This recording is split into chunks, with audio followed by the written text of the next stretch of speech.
Hey Smart Travelers, it's Joanne again from THIA. If you haven't taken a trip in a while because of the pandemic, you should know that traveling out of country will look very different when you do. In this video in our series, we'll cover what you should know about returning home. To come back to Canada, you will need to show a negative COVID-19 test taken within 72 hours of your re-entry. Plan ahead for where you'll get your test while you're out of country and make sure you'll be able to get your results in time for your flight.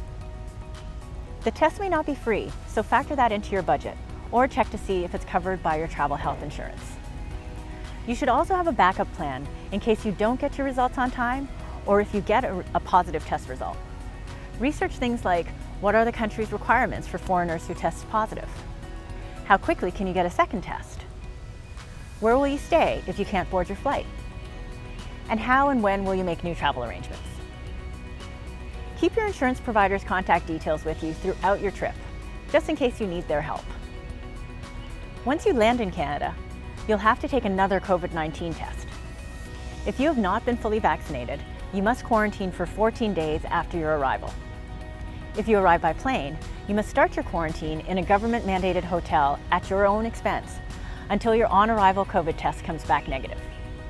Then you can complete your 14-day quarantine at home, taking additional tests as required.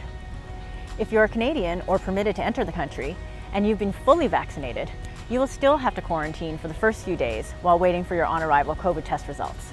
But this can be done at a location of your choice. And once your tests come back negative, you do not have to quarantine or test any further. If your test is positive, though, you'll have to follow public health guidelines. The rules are changing quickly, so follow the guidance of your Canadian Border Services officer who handles your arrival. And most important, make sure you have the right travel insurance for your trip. Before you go, remember the golden rules. Know your trip, know your health, know your policy, and know your rights and responsibilities. That way you can travel with peace of mind and have a wonderful trip.